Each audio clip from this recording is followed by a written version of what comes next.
Halo semuanya, kembali lagi bersama saya Madianto. Kali ini kita akan membahas tentang dampak hedonisme bagi dirimu dan kehidupan. Mungkin kamu sering kali mendengar kata hedon digunakan oleh anak zaman sekarang. Tapi sebenarnya apa sih arti dari hedonisme? Apa sih dampaknya bagi kehidupan? Kalau dipahami, konsep dari kata hedonisme sendiri berasal dari bahasa Yunani kuno, yaitu hedone, yang berarti pleasure atau kesenangan. Kata ini lahir dari sebuah argumen dalam komponen paling penting dalam kesejahteraan manusia. Konon, hal ini dipercayai bahwa dua hal paling penting dalam mencapai kesejahteraan tersebut adalah mencari kesenangan dan menghindari penderitaan di dunia. Tapi apakah hedonisme itu semudah perkataannya? Hedonisme merupakan kepercayaan bahwa tujuan dari kehidupan ini adalah untuk mengejar kesenangan dengan cara menghindari apapun yang dapat membuat kita menderita atau sakit.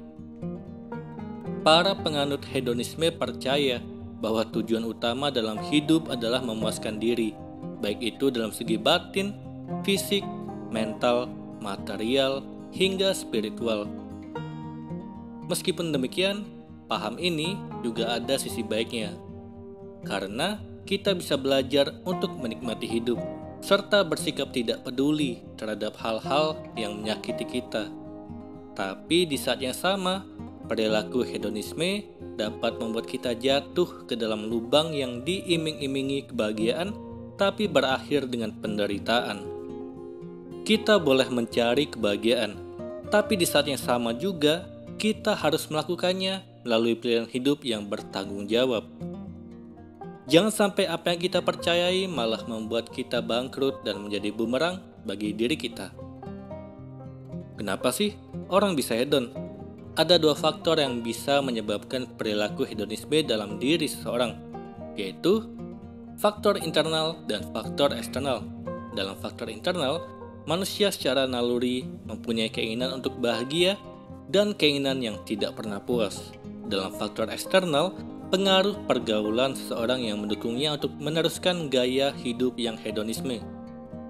Contoh perilaku hedonis. Seseorang percaya akan hedonisme, di mana dia hanya ingin hidup dengan mencari kesenangan.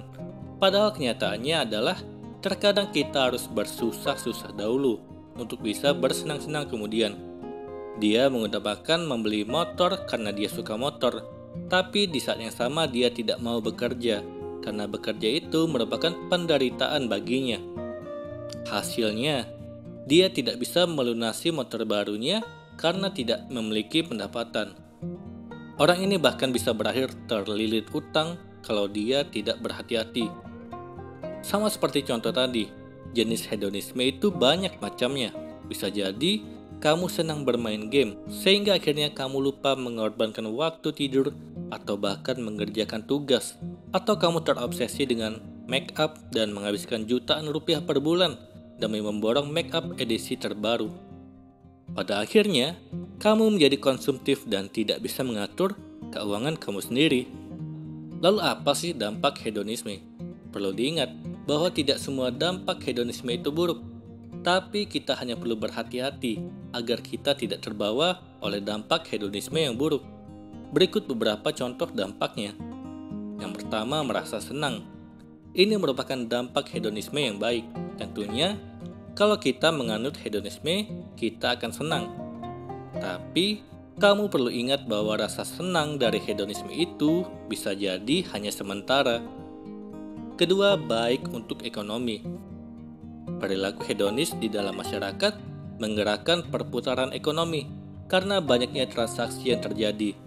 Semakin cepatnya transaksi yang terjadi tentunya bisa meningkatkan keadaan ekonomi suatu negara atau kota. Ketiga, kurang bisa mengatur uang. Ketika kita memprioritaskan keinginan dibanding kebutuhan, maka ada kemungkinan kita tidak membatasi pengeluaran kita. Hal inilah yang membuat kita boros dan bisa jatuh dalam risiko keuangan yang serius. Hal ini karena di dalam perencanaan keuangan yang baik harus ada anggaran. Tapi karena hedonisme tidak mempercayai adanya anggaran, maka kemungkinan penganut hedonisme kurang bisa mengatur uang dengan baik. Keempat, tidak berpikir ke depan. demi mendapatkan kebahagiaan di depan, terkadang kita harus bisa menderita sekarang. Ini merupakan konsep dasar dari menabung. Kita tidak membeli kopi hari ini agar di akhir tahun kita bisa membeli handphone baru. Tapi prinsip hedonisme justru berkebalikan. Mereka percaya bahwa kita harus memuaskan keinginan, sehingga kalau kita menginginkan segelas kopi hari ini, kita harus membeli kopi tersebut. Hasilnya, kamu pun kehilangan kesempatan untuk mendapatkan semua handphone baru pada akhir tahun. Kelima, menyebabkan utang. Ketika kita tidak berpikir ke depan, sehingga tidak menyiapkan tabungan, sementara keinginan kita semakin banyak, maka ada kemungkinan untuk jatuh bangkrut. Saat hal ini terjadi, kamu mungkin mau tidak mau harus berutang. Sayangnya utang ini bisa menjadi penderitaan bagi kamu. Lalu bagaimana cara menangani sikap hedon?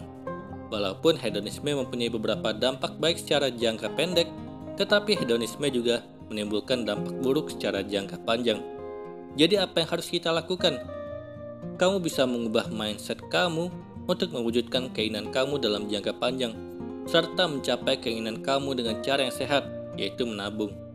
Melalui tips menabung berikut, kamu bisa menangani dampak negatif dari hedonisme, seperti buatlah perencanaan keuangan, menetapkan anggaran bulanan, lakukan pencatatan keuangan, atur keuangan sesuai kebutuhan, sediakan dana darurat, buat target menabung, sisihkan uang untuk perlindungan asuransi.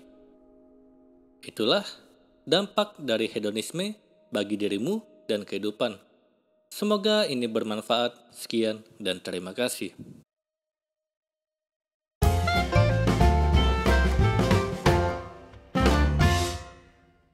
Halo semuanya, terima kasih telah menonton video ini sampai akhir.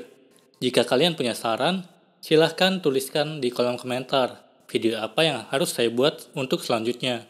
Dan jika kalian suka dengan video seperti ini, silahkan klik like. Semoga video saya bisa bermanfaat.